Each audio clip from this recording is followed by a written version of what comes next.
Seriously, this part of the speech was so scary, he should have just been doing it with a flashlight under his chin. They're coming, MS-13.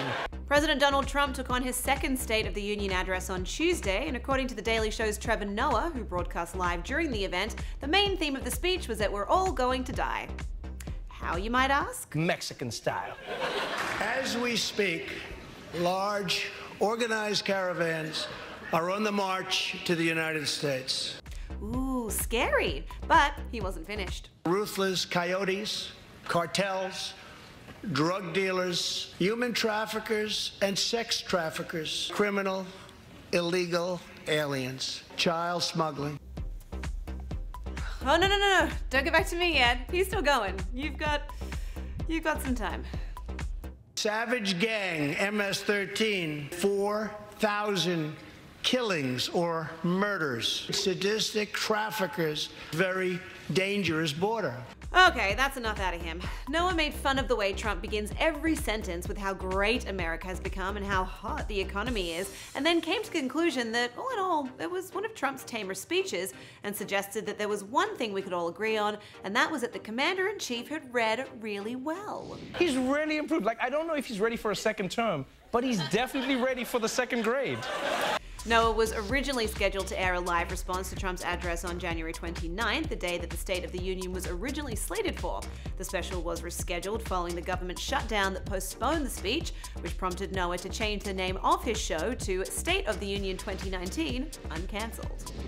And Noah wasn't the only late-night host to address the address. Over on CBS, Late Show host Stephen Colbert, who also ran a live broadcast, poked fun at POTUS with the help of some of his buddies from the network. Joined by CBS This Morning host Norah O'Donnell, John Dickerson, Gayle King, and Bianca Golodriga, as well as Black Klansman director and Trump critic Spike Lee, Colbert and his guests debated whether Trump had offered an olive branch to Republicans and fact-checked some of the claims in the speech. But of course, the comedically genius Colbert had to get in some digs too, and did so in the form of mocking the lengthiness of the speech, saying it had been like watching paint lie.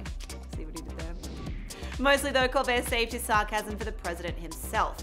When Trump insisted that we must choose between greatness or gridlock, results or resistance, vision or vengeance, incredible progress or pointless destruction, Colbert decided to finish his sentence for him. Soup or salad, paper or plastic, Ross and Rachel. And in response to Trump's declaration that our economy is apparently considered the hottest in the world, Colbert joked, "It is so hot. If it wasn't my economy, perhaps I'd be dating it." And yes, I'm saying, John. And we all know what that was in reference to. Colbert also noted that when Trump repeatedly said if there is to be peace and legislation, there cannot be war and investigation, he was clearly looking for a standing ovation, which would fit in nicely with the rhyme. It just doesn't work that way.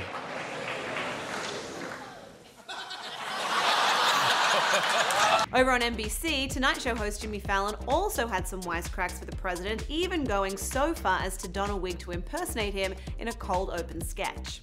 You all just witnessed the Super Bowl of State of the Union speeches. It had action, it had excitement, it had drama.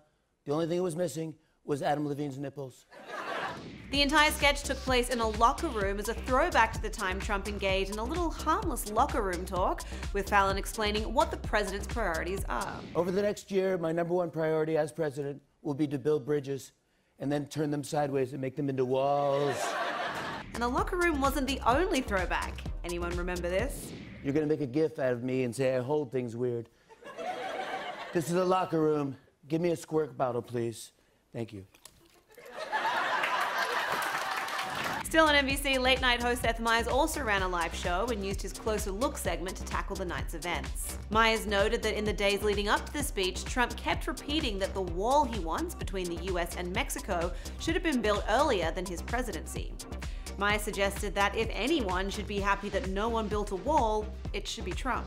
If there was already a wall, what would people have chanted at your rallies? Maintain the previously erected wall? Meyers also broached the subject of Trump's crooked tie, a topic of much mockery on social media as Trump took the stage Tuesday night. Trump is so unpopular, even his tie has moved to the left.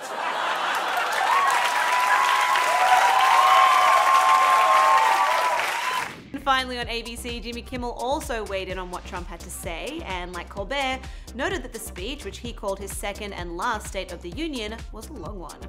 His speech was longer than his tie. He spoke for so long, Robert Mueller handed down another 5 indictments. Capitalizing on Trump's continued remarks about the dangers of illegal aliens, Kimmel quipped, Trump talked more about fighting aliens tonight than Sigourney Weaver.